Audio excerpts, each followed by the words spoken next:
스가랴서 6장 9절에서 15절까지요. 자, 6장 9절에서 15절까지 우리 같이 합독하시겠습니다. 시작. 주 말씀이 내게 임하여 말씀하시니라.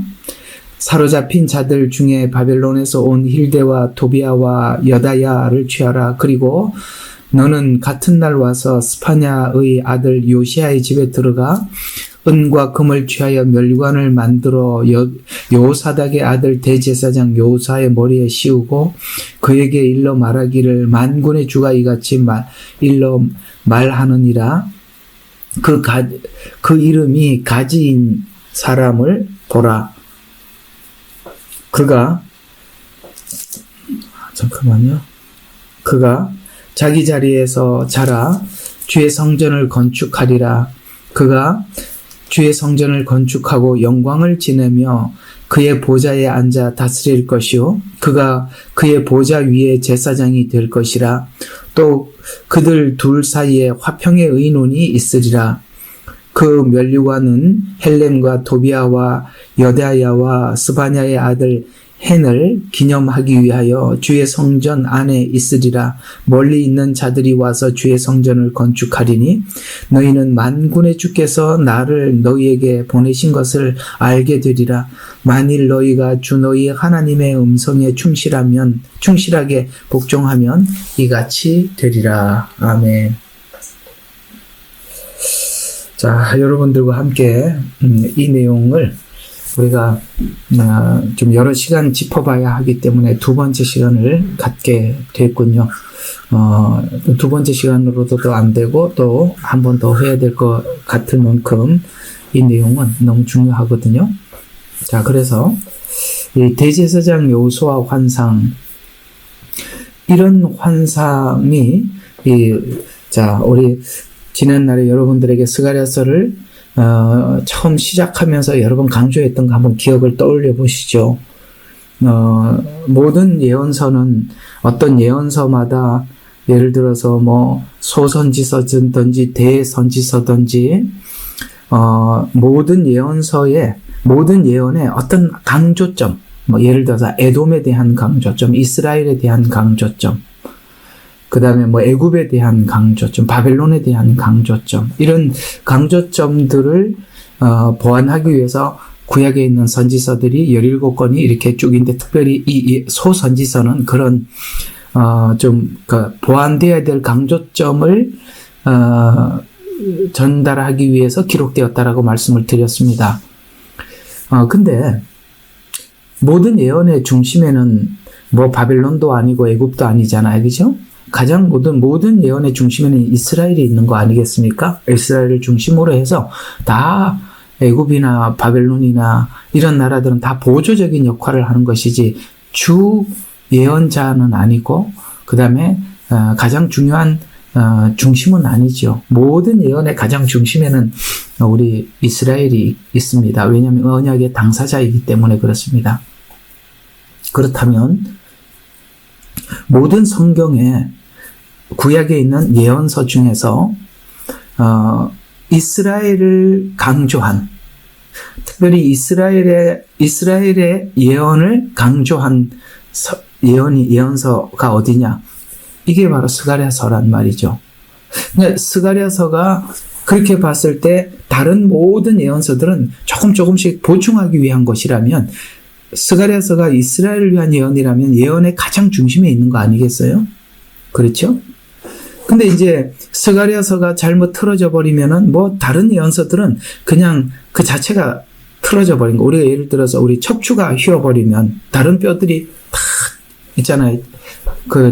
이상하듯이 우리가 이 모든 골격의 가장 중심이 가장 중요한 거니까 이 스가랴서는 그런 장면에서 너무 중요한데, 그러면 하나님께서 이 스가랴서가 이스라엘을 향한 예언서라는 것을 보여준 가장 명확한 환상이 대제사장 요수아 환상이라는 말이죠. 그런데 이 시간을 많이 요수아 환상을 여러분들과 긴 시간을 할애하려고 하는 이유는, 이 대제사장 요수아 환상이 이스라엘이 아니라 이분이 좀 뭐든지 예수님에다 갖다 붙이면 다 되는 줄 아는 건 알듯이 그냥 예수님이라고 말을 해버리면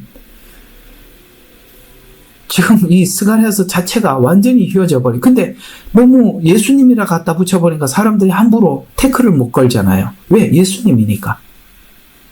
근데 이게 너무 잘못됐다는 것이죠. 이제 그걸 여러분들과 함께 바로잡기 위해서 제가 이 시간을 이제 두 번째 시간을 갖고 또 다음에 또 세 번째 시간을 또 갖게 될 겁니다만 오늘은 이 대제사장 여호수아 환상이 예수님이 아니라는 것에 대해서 초점을 맞춰서 반증을 하도록 하겠습니다. 물론 이걸 할 필요는 없어요. 그러나 일반적으로 그렇게 이해들을 많이 하고 있고 주석이 다 그렇게 기록을 하고 있다 보니까 이 예언서를 해석하시는 분들이 성경을 보고 해석하는 게 아니에요. 주석을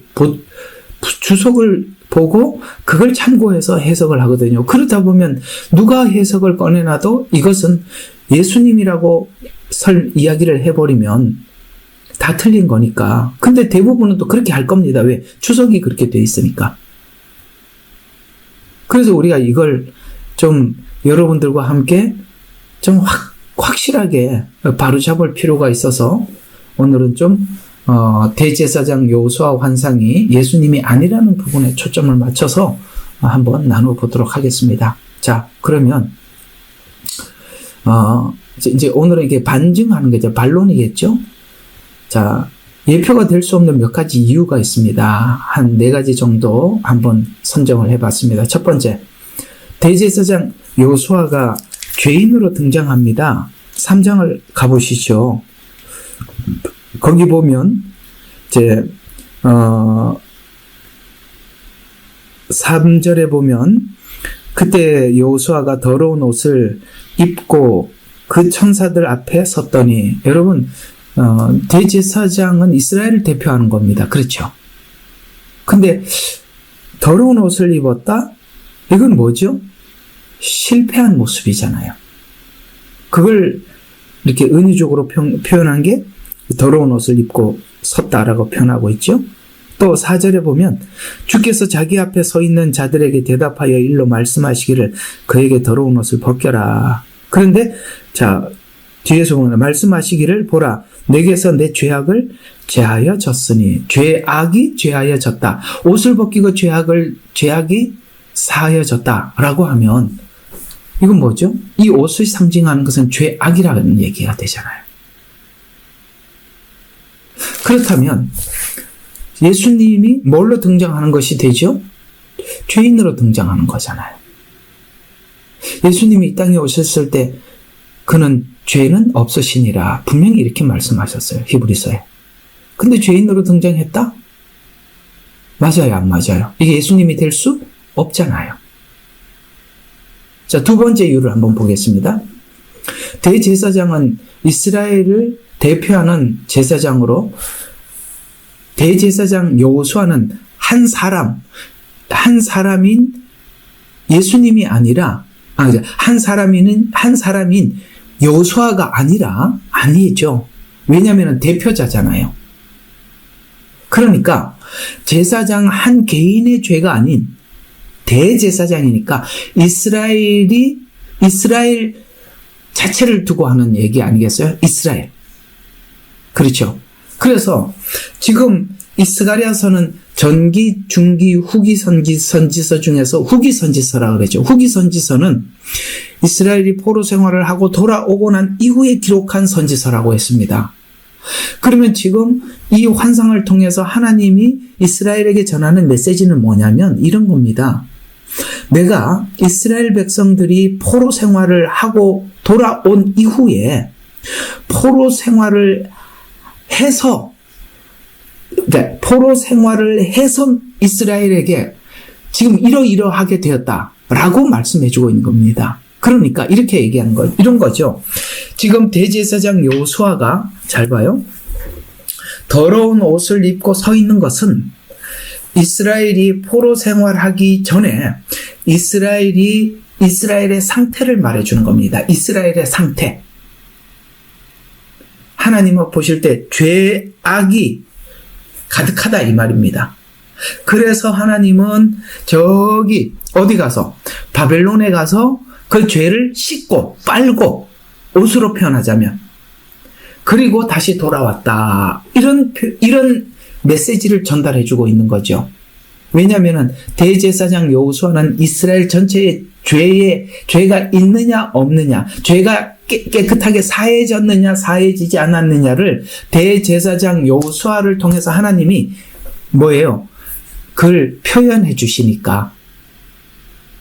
그러면 더러운 옷을 입고 있는 이 상태는 포로로 잡혀가기 전에 있었던 이스라엘의 죄악 때문에 너희들이 이런 얘기다. 너희들이 죄악 때문에 바벨론의 포로로 잡혀갔었는데 거기서 그 죄를 씻고 제거하고 빨고 다시 돌아와서 그 옷을 입혀주었다. 이해가 가세요?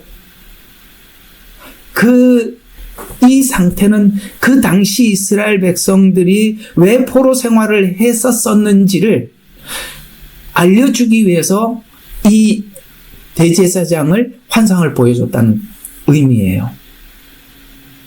그래서 이런 이야기가 되는 거죠. 이스라엘의 죄가 제거됐다. 어디 가서? 바벨론에 가서. 이건 지금 그 당시에 있었던 사건이긴 하지만 이 예언이라는 것은 과거에 있었던 바벨론 포로 생활에 과거에 있었던 일을 지금 하나님께서 설명을 해주고 있지만 이것은 지금 스가랴서는 그 당시에 일어난 일이기도 하지만 이게 시간적으로 보면 7년으로 가잖아요. 7년 이스라엘 백성들이 7년 환난 중에 있을 일이 무엇인지를 예표하는 거잖아요. 그러니까 지금 이스라엘 백성들은 현재 그들이 왜 거기 갔다 왔는지를 알게 될 뿐만 아니라 이 성경을 남겨서 후대에 우리에게 뭘 가르쳐 주려고 하느냐. 다니엘서 그랬잖아요. 너희에게 또 한 번 이런 일들이 있을 것이다 라고 다니엘에게 말씀해 주셨듯이 마지막 7년에 하나님께서는 이 7년 환난기가 이스라엘의 죄를 씻는 기간이라고 말해주는 것이라는 거예요. 그러면 스가랴서가 말하고 싶은 것이 뭐냐? 7년 환난의 목적이 뭔지를 말씀해주고 있다. 이렇게 되는 겁니다. 그래서 이스라엘의 7년 환난기가 뭔지를 설명해 주려고 하는데 그냥 예수님하고 퉁쳐버리면 이거 뭐죠? 아무 의미가 없잖아요. 세 번째로 스가랴서 주제 자체가 본래 이스라엘 회복을 주제로 한 예언서지요. 그렇죠? 근데 여기가 이스라엘이 회복이 되기 위해서는 예수님이 당연히 필요합니다. 그 뒤에 예수님은 싹이라는 이름으로 등장을 해요. 싹. 여기는 제가 이 싹이라고 표현한 것은 거기서 쓴 말이고 원래 여기 킹제임스 성경은 싹이라고 표현은 하지는 않았어요. 이게 왜 어디 갔어요? 싹이라고 표현하지 않고 여기는 가지라고 표현했죠. 12절. 싹 가지 이런 뜻입니다. 그러면 대제사장 여호수아를 예수님이라고 하고 나면 여기 등장하고는 싹은 뭐냐 이거죠. 이거 없잖아. 싹 다음에 밑에 가서 설명을 하겠습니다.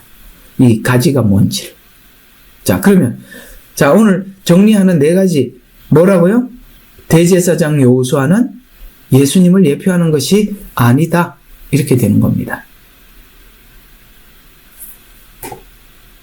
그래서 스가랴서를 이렇게 보다가 이걸 대제사장 여호수아를 예수님 이렇게 하면 저 양반은 그냥 이게 주석을 참고해서 설명을 하고 있구나.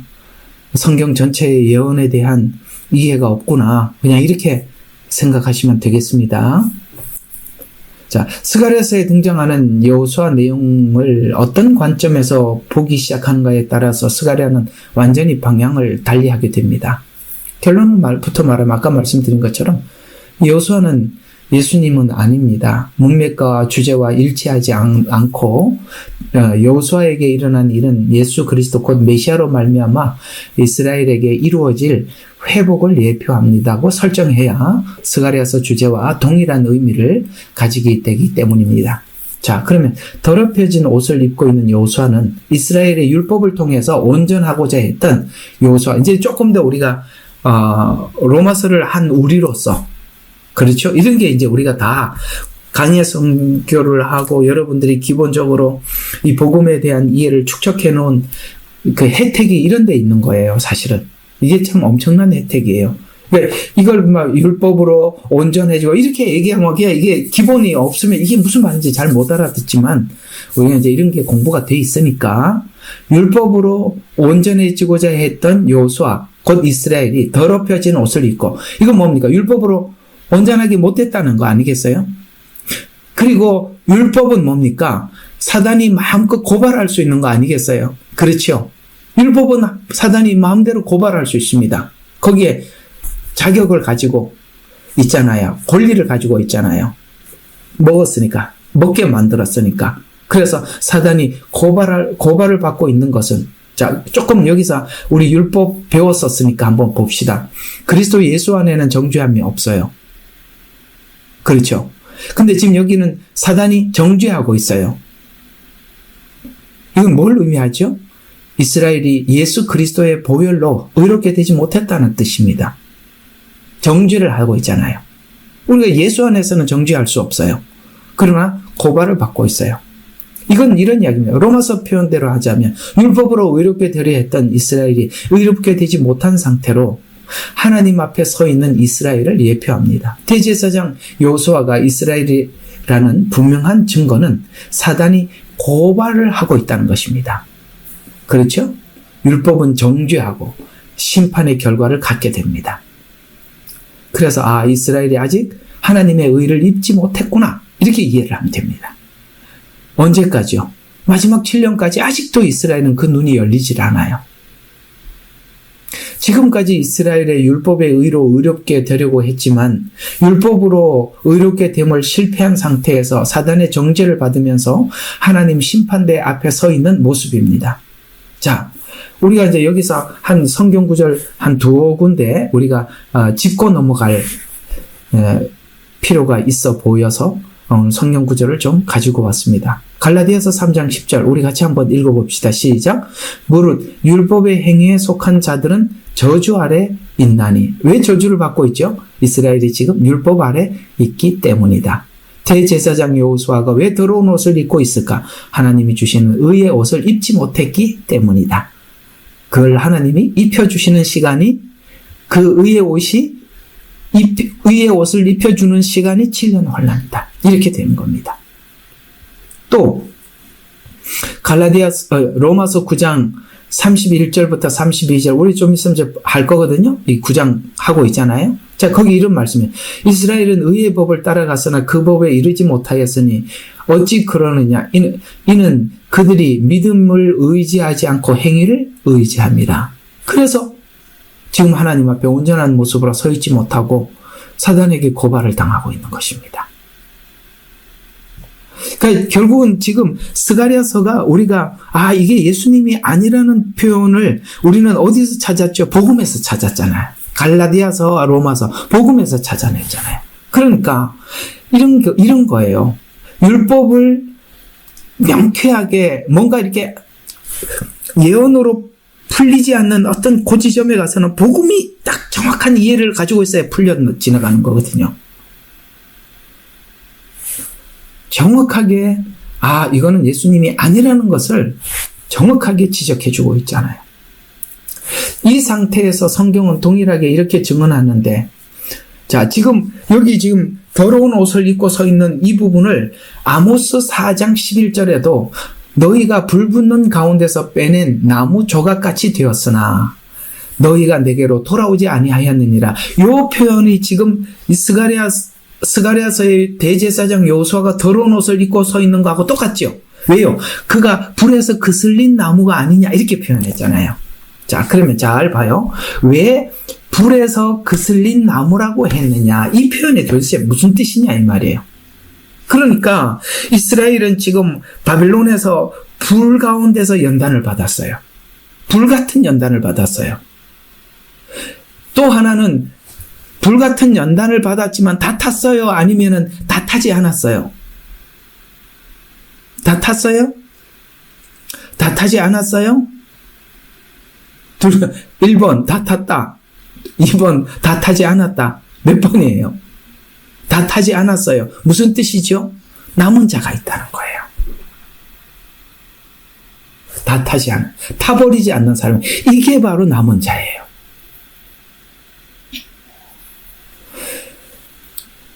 자, 그렇게 사면 계속 봐요. 참 재밌습니다.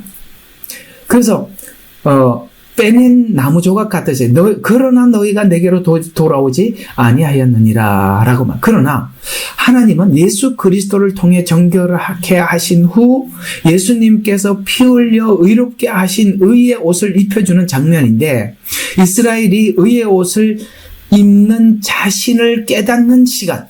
지금 우리가 율법으로는 의롭게 되지 않는 거구나. 예수님이 이제 그래서 이 스가랴서가 마지막 때 이스라엘이 눈이 열려가지고 그렇죠. 찌른 자도 볼 것이요. 이렇게 해가지고 이제 예수님의 복음과 그 다음에 그 의의 옷을 자기들이 어떻게 입는지를 보게 된단 말이에요. 그래서 지금 똑같은 이야기예요. 예수님께서 피 흘려 의롭게 하신 이게 지금 하나님이 입혀주는 의의 옷이거든요. 그래서 이걸 입혀주는 장면인데 이 옷을 7년 기간 중에 일어날 사건이잖아요. 우리가 지금 다 알고 있잖아요. 그러니까 7년 중에 이스라엘은 예수님의 의의 옷을 하나님께서 입혀주시는 것인데 이건 이런 얘기예요. 자기가 만든 옷이 아닌 뭐죠? 자기 죄를 자기가 제거하지 않는 죄. 그 다음에 하나님이 벗긴 죄. 그리고 아름다운 옷을 입혀주신 것. 그러니까 지금 율법으로 자기 스스로 자기 죄에서 벗어나 보려고 했지만은 자기가 자기 스스로 벗을 수 없는 죄, 해결할 수 없는 죄. 그래서 하나님이 뭐라고 하셨습니까? 하나님이 벗겨라. 그리고 입혀라. 이렇게 해서 벗기고 입히더라는 거예요. 자, 그럼 여기서 우리는 한 가지 지나가야 될 게 있는데 하나님이 벗기라고 하는 날 벗겨지는 거예요. 그러면 하나님이 벗기라고 하는 날이 이게 지금 녹음이 안 되고 있었네. 예, 이게 또 이렇게 됐지. 지금 말 잘 들리죠? 더 잘 들리죠? 예, 조금 전에 이게 마이크가 또 안 돼서 아이고 참. 그러니까 하나님께서 벗기라고 하시는 날이 있어요. 그 로마서에 가보면 로마서 9장에서부터 11장에 가보면 그 시간이 언제라고요? 하나님께서 마지막 때 하나님께서 이스라엘의 이 더러운 옷을 벗길 날이 올 겁니다. 그러니까 하나님이 벗기라고 해야 벗겨지니까 아직도 그들이 뭡니까? 그게 벗겨지질 않아요. 그게 이제 흔히 바울이 표현한 대로 표현하자면 비늘 같은 것이 벗겨졌다라고 표현하고 있는 그 비늘. 이미 일찍이 이제 뭐가 이제 맞아 들어가네요. 맞아요. 비늘이 벗겨지는 겁니다. 이스라엘이 지금 바벨론에서 돌아온 후에 죄를 깨닫고 회개하듯이 마지막 7년 동안 7년의 애통하는 회개를 통해서 의의 옷을 입을 것을 예표합니다. 따라서 대제사장 여호수아 환상은 스가랴서 주제를 실제 여호수아를 통해서 하나님께서 계시하고 있습니다. 이거 뭐 오타네요. 계시하고 있습니다. 그래서 우리 이제 실제 성경을 통해서 확인을 하는 절차를 좀 가져보도록 하죠. 하나님께서 여호수아를 통해서 계시하고 있다. 자, 스가랴서 12장 10절입니다. 12장 10절. 자, 여기 보면 내가 또 다윗의 집과 예루살렘의 거민들 위에 은혜와 간고의 영을 부어주리라. 그러면 그들이 찔렀던 나를 볼 것이며 그들이 그를 위하여 애통하리니. 애통이라는 말은 뭡니까? 회개를 얼마나 강력하게 하는지를, 그 회개라는 표현보다는 애통이라는 표현을 쓸 만큼 여러분 한번 생각해 보세요. 지금까지 자기들이 이게 예수님이 진짜 참 구주였는데 모르고 살다가 그게 열렸을 때 그 애절함은 애통이라는 회개로 표현할 수 있는 정도가 아니잖아요. 그죠? 그래서 애통이라는 표현을 쓴 겁니다. 애통하리니 마치 어떤 사람이 자기 외아들을 위하여 애통함 같이 할 것이요 그들이 그를 위하여 비통에 잠기리니 마치 어떤 사람이 처자들을 위하여 비통에 잠기듯 하리라 이렇게 말씀하고 있습니다.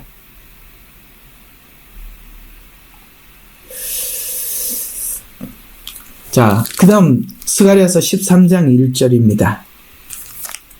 그날에 다윗의 집과 예루살렘 거민들에게 죄와 불결을 씻는 셈이 열리리라. 자, 계속 똑같은 말이죠. 10절에 다윗의 집과 예루살렘의 거민들. 그 다음에 여기도 그날에 라고 하고 있습니다. 그러면 이 그날이라는 이 날은 누가 정하는 겁니까? 하나님이 정하는 날이지 않습니까? PPT를 안 띄워서. 너무 설명하는 게 바빠가지고 고맙습니다. 자, 여기도 보면 똑같은 말이잖아요. 다윗의 집과 예루살렘. 그러니까 이건 다 이스라엘이죠.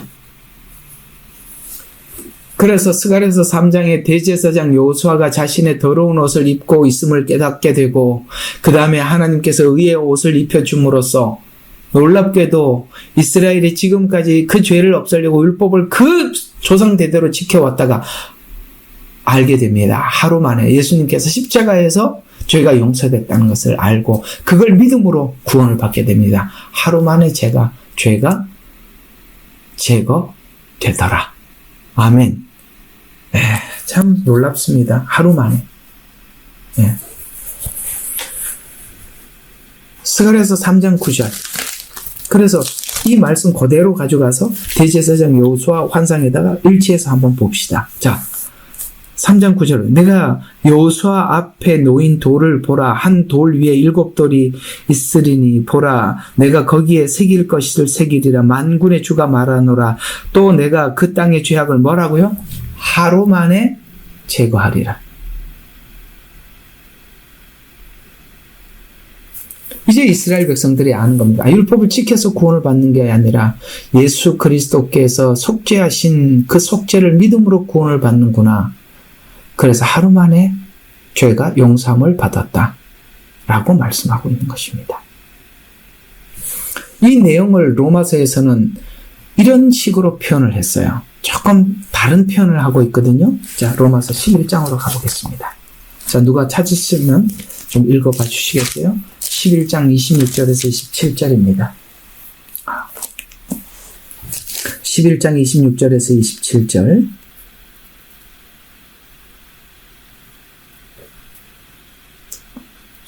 그리하여 온 이스라엘이 구원을 받으리라. 기록된 바 구원자가 시온에서 와서 야곱에게서 경건치 아니한 것을 제거하리라.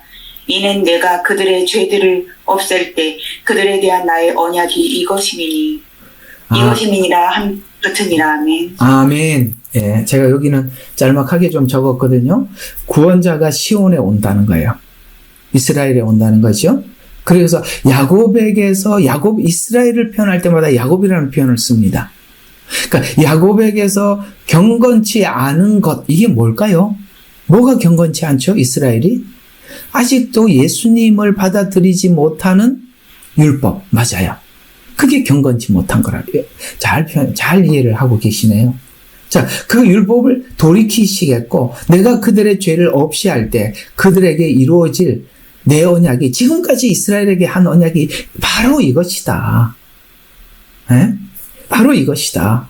이걸 하나님이 말씀해주고 있는 겁니다. 그래서 성경은 이 마지막 때를 야곱의 환란이라고 표현하는 것은 이스라엘의 환란이라는 뜻이에요. 왜? 야곱의 경건치 않는 것을 돌이키는 시간이 7년이거든요. 그래서 7년 중에 후 3년 반에 이스라엘에 있을 하나님의 역사에 대해서 또 지금 스가랴서가 표현한 이 표현과 같은 표현을 이렇게 다니엘은 표현하고 있어요. 다니엘서 9장 24절입니다. 다니엘서 9장 24절. 자, 누구든지 먼저 찾으시면 읽어주시면 고맙겠습니다. 다니엘서 9장 24절. 70주가 내 백성과 내 거룩한 도성에 정해졌나니 허물을 끝내고 죄들을 종결시키며 죄악의 화해를 이루고 영원한 의를 가져오며 그 환상과 예언을 봉인하고 지극히 거룩한 이에게 기름 부으려 함이라. 아멘. 너무너무 이 짧은 한 구절이지만 너무너무 중요한 성경 구절이에요. 저는 이 구절이 굉장히 엄청나게 중요한 구절이거든요. 한번 봅시다. 70주가 내 백성과 내 거룩한 도성에 정해져 있어. 자, 내 백성과 그러니까 아까 저기 스가랴서는 이걸 뭐라고 표현했어요? 다윗의 집과 예루살렘에. 똑같은 표현이죠. 내 백성, 다윗의 집. 그 다음에 뭡니까? 거룩한 도성, 예루살렘. 같은 말이란 말이에요. 근데 70주가 정해져 있대요. 여러분, 이 다니엘서에서 굉장히 중요한 게 뭐냐? 70일이거든요. 그러니까 70일인데 이 다니엘서가 말하는 70일에는 내 백성에게 정해져 있다. 이렇게 표현하고 있습니다. 그러니까 이렇게 보시면 돼요. 온 세계는 지금 AD, BC라는 우리가 이 달력을 쓰고 있어요. 그렇죠? 그래서 지금 오늘 며칠이에요? 2026년 7월 26일이에요. 물론 지구 반대편에는 날짜가 좀 시간이 다르기는 해도 이 달력을 쓰고 있습니다. 그러나 하나님이 보시는 이 모든 이스라엘을 향한 구원의 시간표는 70일을 가지고 하나님이 보고 있다는 거예요. 그러니까 우리가 달력 자체가 달라. 하나님은 지금 70일을 가지고 이스라엘을 다스리고 계시고 우리는 지금 이 지구상에 있는 달력을 가지고 달력 쓰는 달력 자체가 다른데 그러니까 이 대제신학은 뭘 해도 날짜가 안 맞는 거예요. 왜요? 이게 뭐예요? 내 백성과 내 이스라엘에게는 70주가 적용된단 말이에요. 백성에게 정해져 있나니 근데 지금 69일에가 끝났잖아요. 이 마지막 한 일에 우리가 7년 이게 남았단 말이에요. 7년 환란기라고 흔히 말하는 이게 남아있는데 자, 지금 정해졌나니라고 하면서 허물이 끝나고 죄들을 종결시키고 죄악의 화해를 이루고 영원한 의를 가져오고 지금 대제사장 여호수아가 의의 옷을 입는 거 말이에요. 가져오며 그 환상과 예언을 봉인하고 지극히 거룩한 이에게 기름 부으려 함이라. 지금 지극히 거룩한 이에게 기름을 붓는다는 것은 미래에 있을 예수 그리스도께서 오셔서 십자가 구속 사역을 이야기하는 겁니다. 그걸 지금 이스라엘 안에서 하나님이 하시겠다는 거예요. 근데 지금 우리가 2026년을 살아가고 있는 우리 입장에서는 이미 지극히 거룩한 이에게 기름이 부어졌어요.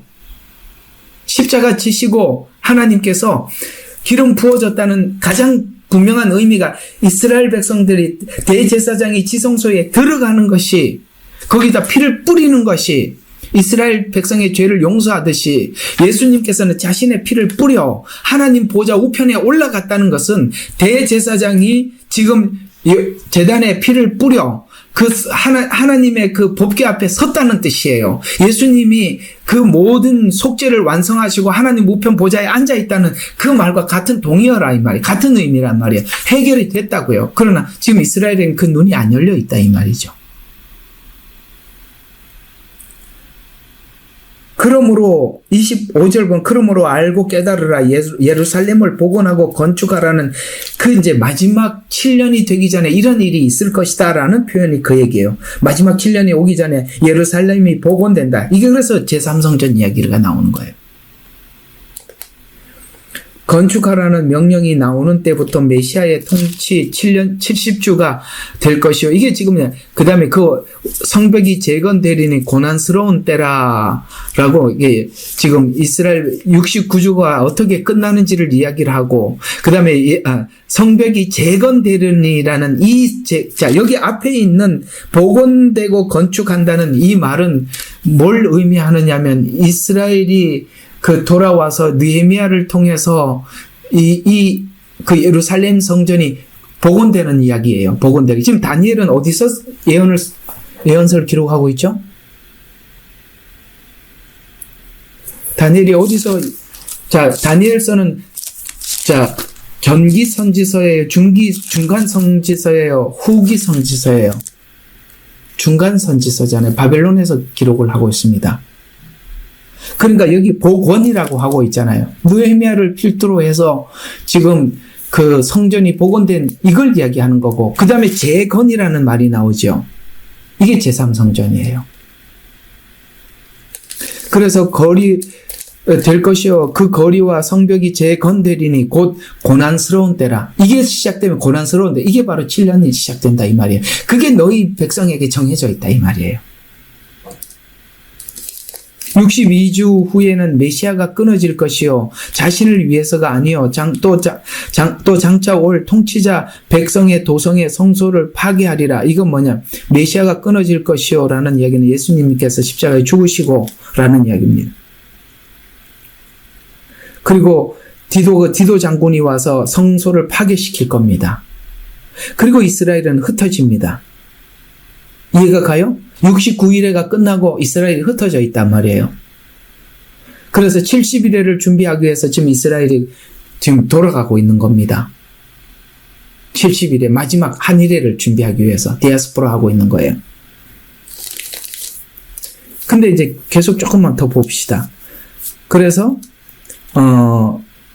끊어질 것이요 장차 올 통치자 백성이 도성에 파괴시키리니 이거는 언제 일어나니? 도성과 성소를 후 3년 반에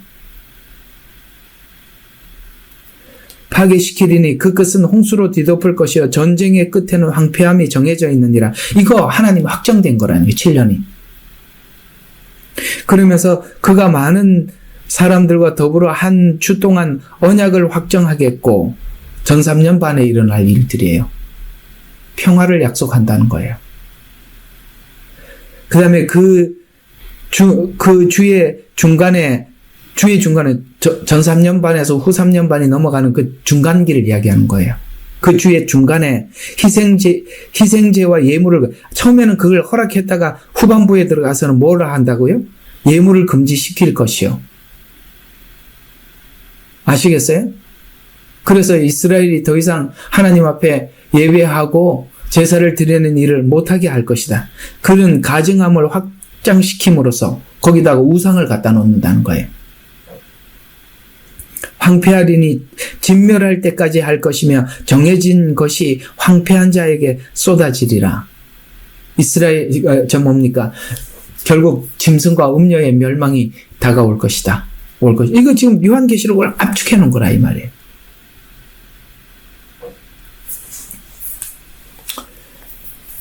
그러니까 지금 똑같은 이야기들이잖아요. 다니엘서나 스가랴서나 지금 다 이스라엘 이야기를 하고 있는 거 아니겠어요?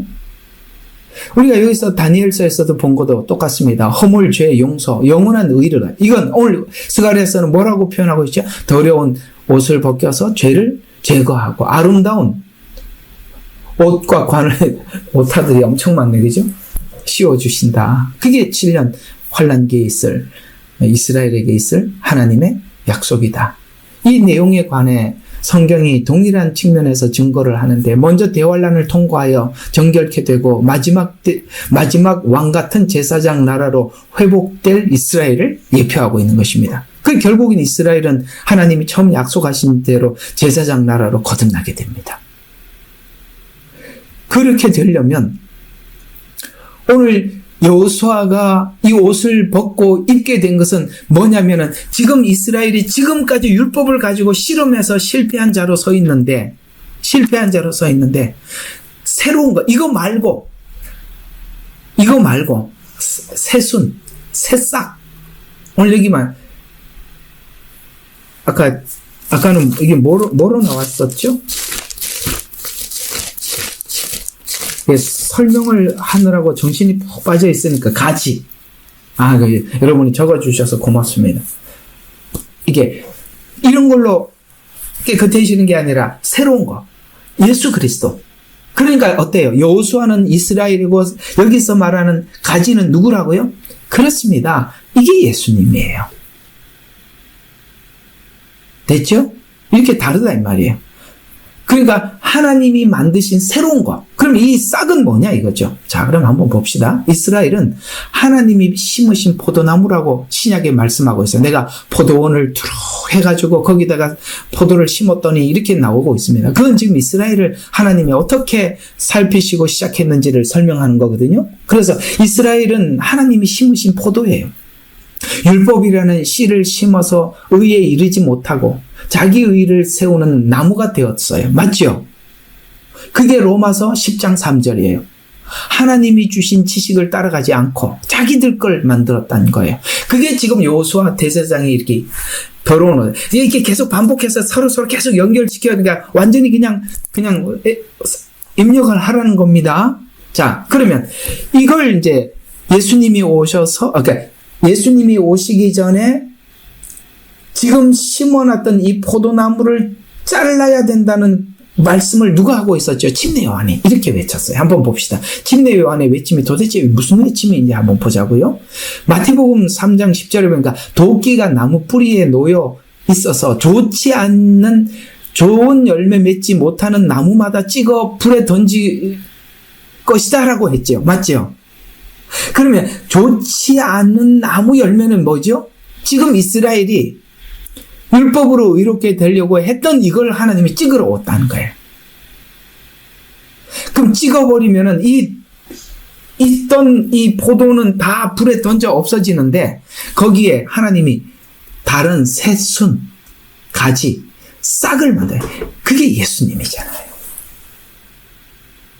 그러니까 여기 뭐 열매를 심었어. 근데 열매를 맺지 못했어요. 근데 이사야서는 그 열매 맺지 못하는 거기에 찍혀버린 그 도끼에 찍힌 거기에 하나님이 이렇게 말씀. 이사야서 11장 1절 아셨어요? 이제 뭐 연결이 되고 있죠? 이새의 줄기에서 한 싹이 난다. 지금 이거 말고 이새의 줄기에서 한 싹이 나며 그 뿌리에서 한 가지가 나서 결실하며 스가랴서 3장 8절이니까 내가 내 종 싹이 나게 하리라. 스가랴서 6장 12절 그 이름은 싹이라. 자꾸 이걸 강조하는 것은 다 예수님이잖아요. 뭘 벗기고 뭘 입히는지 이제 오시죠? 그러니까 결국은 이 내용도 이런 것들이 자꾸 왜 예수님이라는 이야기라고 하니까 예언으로 보니까 그렇단 말이에요. 복음을 모르면 여기서 꼬여버린다고요. 자꾸 예언으로 풀어나가면 안 맞아요. 자, 여기까지는 이해된 줄 압니다. 그러나 여기 한 가지 조금 참고해야 될 필요가 있으면 그 새 싹, 새 순, 새 씨, 새로운 씨앗, 새 언약 그 예수님은 도대체 오셔서 어떤 씨앗을 맺고 어떤 열매를 맺었는가? 그래서 예수님이 한 씨앗으로 오셨던 이야기를 요한복음에서는 이렇게 말씀하고 있어요. 요한복음 12장 24절입니다. 자, 이거 마이크로 사모님 물 한 컵만 좀 부탁합니다. 자, 요한복음 12장 24절 우리 같이 한번 읽어봅시다. 시작. 진실로 진실로 내가 너희에게 말하노니 한 알의 밀이 땅에 떨어져 죽지 아니하면 한 알 그대로 남아있지만 죽으면 많은 열매를 맺느니라. 아멘. 그러니까 예수 그리스도라는 한 씨앗, 새싹은 오셔서 어떤 열매로 오셨냐? 어떤 씨앗으로 오셨냐? 한 알의 밀알이 땅에 떨어져 죽지 아니하면 한 알 그대로 남아 있지만 죽으면 많은 열매를 맺느니라는 이 한 알의 이 씨앗은 누구죠? 예수님의 십자가 죽음을 이야기하는 겁니다. 그러니까 지금 예수님은 십자가에 죽으셔서 무슨 일을 만들었냐면 그 한 알의 밀알이 땅에 떨어져 죽어서 무슨 일이 있었냐? 마태복음 13장에서 이렇게 그 죽었던 예수님의 씨앗이 이렇게 됐다고 표현하고 있는데요. 마태복음 13장 23절 같이 한번 봅시다. 시작. 그러나 좋은 땅에 씨가 뿌렸다는 것은 말씀을 듣고 깨달아 많은 또한 열매를 맺는 사람이니 어떤 사람은 100배, 어떤 사람은 60배, 어떤 사람은 30배 열매를 맺느니라. 자, 예수님이 죽어서 열매를 맺었어요. 그러면 예를 들어서 예수님이 십자가에 죽으셔서 100배의 열매를 맺었다고 합시다. 그럼 그 또 100이 또 12사도가 또 미랄이 돼서 또 썩었어요. 계산이 나오세요? 숫자가요, 기하급수적인 거예요. 이게 계산기로 두드려야 되는 거예요. 이게 산수가 안 되는 거예요. 우리가 한 사람의 희생으로 인해서 최소한 30배라면 기독교는 지금까지 칼을 든 적이 없고 총을 한번 쏜 적이 없어요. 그러나 가장 큰 나무가 되었답니다. 13장 31절 32절을 한번 봐요. 31절 32절. 자, 주께서 그들 앞에 또 다른 비유를 들어 말씀하시기를 천국은 어떤 사람이 가져다가 자기 밭에 뿌려놓은 겨자씨 하나가. 여러분, 겨자씨는 씨앗이 보이질 않아요. 거의 이게 안 보여. 그래가지고 옛날에는 코팅을 해서 가지고 다녔다니까요. 안 보여서. 그런데 겨자씨 하나 같으니 그것은 참으로 모든 씨보다 작지만 정말 작아요. 그래서 작다고 하는 거예요. 그러나 자라면 푸송기 중에서 가장 커지고 나무가 되면 공중의 새들이 와서 그 가지에 깃들입니다. 이게 뭐죠? 그렇습니다. 우리는 다 예수 그리스도 그 그늘 안에 집을 짓고 있는 교회들이에요. 천하 만민이 예수님을 통해서 복을 받고 있는 것입니다. 자, 그러면 하나님께서 말씀하고 있는 복음의 원리가 뭡니까? 하늘의 미랄이 땅에 떨어져 썩었을 때 나타나는 열매들. 낮아졌을 때 나타나는 열매들인데, 높아져서 열매를 맺으려고 했던 것은 모두가 파괴되었다 라고 말씀하고 있는 것도 보셔야 돼요. 에스겔서 31장입니다. 낮아지고 죽어서 열매를 맺는 것, 그것이 하나님이 말씀하는 법칙인데, 그렇지 않는 반대의 어떤 제국들에 대해서 이렇게 말씀해요. 31장 6절에 보면, 자, 하늘의 모든 새들이 그의 큰 가지들을 둥지를 만들어 그의 작은 가지 아래에는 들의 모든 짐승들이 그들의 새끼를 낳으며 그 그늘 아래는 모든 큰 민족들이 거하느니라. 자, 지금 누구에게 하는 예언이죠? 여러분, 킹제임스 31장 앞에 누구에 대한 예언? 바로에 대한 예언이에요. 바로가 교만했어요. 나는 큰 나무다. 내 그늘로 아래로 와라. 내가 너희를 품어주리라. 그래서 뭐 했어요? 새들이 큰 가지들 둥지를 만들고 짐승들이 새끼를 낳고 너 아래에 많은 민족들이 거하였다. 그러나 지금 애굽이 지금 어떻게 됐다는 거예요? 에스겔서가 망했다는 거예요. 왜 망했어요? 높아져서 사람들을 모았으니까. 교만해지면 하나님이 교만해갖고 내가 크다, 일로 와라, 여기 와서 쉼을 얻어라, 이렇게 했더니 다 망했대요. 복음은 뭐예요? 예수 그리스도께서 걸어가신 자기를 부인하고 자기 십자가를 지고 간 이것으로 많은 사람들이 와서 쉼을 얻는 곳이 복음이죠. 에스겔 17장 22절, 24절 똑같은 이야기니까 그냥 지나가겠습니다. 자, 이와 같이 예수님은 율법으로 실패한 이스라엘을 대신한 나무가 되고, 지금 이 바로 왕에 대한 비유를 빗대어서 이스라엘에게 하는 거예요. 봐라, 너희들이 이스라엘이 하나님께 특권이 있다고 교만해가지고 무슨 열매가 있냐 이 말이에요. 하나님께서 이 교만해서 여기 와라, 그늘에 쉬어라 하는 거 하나님 다 폐기시켰다. 다 도끼에 찍어서 불에 던졌다. 그런 이야기가 되는 겁니다. 그러나 예수님은 그렇게 낮아지시고 말구 위에 오시고 십자가에 죽으셔서 많은 영혼들이 구원을 얻듯이 우리가 복음을 받은 정신은 바로 그런 것 아니겠어요? 네, 세상 사람들과 차이는 우리는 아무리 넉넉해도 낮아질 수 있고 겸손할 수 있는 것은 주님이 주신 은혜 때문이지 않습니까? 정리하면 다음과 같습니다. 여호수아는 마지막 때 회복될 이스라엘을 예표하고 있습니다. 싹은 이스라엘을 회복하고 통치하실 메시아 예수 그리스도를 상징하고 있고요. 면류관은 회복된 이스라엘 돌아올 왕적 제사장적 지위에 관해서 말씀하고 있는 것이고요. 잠깐만요. 이게 또 뭐 어디가 소리가 나는데 누굴까요? 여러분들 혹시나 마이크가 이렇게 안 꺼진 분 있으면 꺼주세요. 네, 고맙습니다. 자, 그 다음에 성전 건축은 메시아 통치 아래 이루어질 이스라엘 열방의 회복을 의미하는 것입니다. 그래서 우리가 여기에 나오는 이런 것들을 우리가 일단 정리를 하자는 거예요. 여호수아는 분명히 이스라엘이다. 싹은 예수 그리스도다. 면류관은 이스라엘이 지금 옷을 입히고 면류관을 씌워줬다는 것은 놀랍습니다. 제사장에게 면류관을 씌운다? 여러분, 제사장이 면류관을 써요? 아니면은 여호와께 성결을 하고 이렇게 띠를 둘러요?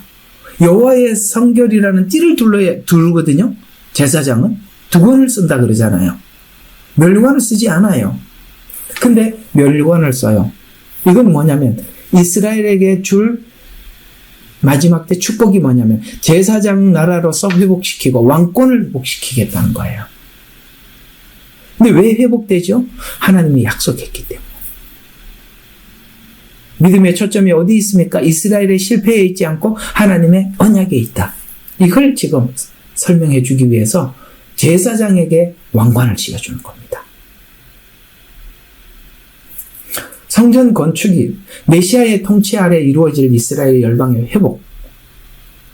여러분, 이 성전을 쭉 따라가면 결국에는 어떤 성전이 나옵니까? 천년 왕국이라는 성전이 등장하게 됩니다. 그때 이스라엘은 모든 것의 주인공이 되는 것입니다. 복음의 완성을 위해서 예언이 기록되었다고 말씀드렸듯이 결국 예언은 복음의 완성을 위한 것인데 스가랴 3장, 6장, 8장, 12장, 14장의 대제사장 여호수아의 환상이 이스라엘로 봐야 예언이 하나로 연결이 되는 것입니다. 자, 우리 오늘 배운 거 다시 한번 정리하고 마쳐보도록 하겠습니다. 스가랴서 3장의 여호수아는 대제사장 여호수아는 여호와 천사 앞에 섰고 사단은 그의 오른쪽에 서서 그를 대적하는 걸 보고 여호와께서 내게 보이시니라 라고 했습니다. 여호수아는 더러운 옷을 입고 있는데 하나님께서는 여호수아의 개인의 죄만을 말씀하지 않고 이렇게 선언해 내가 내 죄악을 제거하여 버렸으니 내가 아름다운 옷을 입히라. 그리고 이어서 내가 이 땅의 죄악을 하루 만에 제거하리라. 그러면 이 땅의 죄악이라고 말을 했잖아요. 지금 예레미야의 눈물은 시대에 맞는 말씀 선포와 변질되지 않은 순수 복음을 외치고 있습니다. 함께 연결되어 하나님께 예배드리며 이 마지막 때에 하나님께 쓰임받길 원하시는 분은 카카오 채널로 연락 주시면 연락드리도록 하겠습니다. 고정 댓글에 채널 경고와 착제에 대비한 예비 채널과 제2채널 링크를 올렸습니다. 이 채널 또한 구독 부탁드리겠습니다. 감사합니다. 우리는 역사상 가장 중요한 시점을 지나고 있습니다. 하나님께서는 하나님의 일을 하시기 전에 사람을 준비시키셨음을 우리가 알고 있습니다. 하나님 말씀은 마지막 때에 대추수, 대부흥의 때가 있다고 분명히 예언하고 있습니다. 아멘. 하나님의 말씀이 그대로 성취될 것을 믿습니다. 예레미야 눈물은 잠자는 교회와 영혼을 깨우기 위해 노력하고 있습니다. 이 가슴 뛰는 일에 함께 하길 원하시는 분은 카카오 채널로 연락 주시기 바랍니다. 당신은 위대한 하나님의 사람입니다.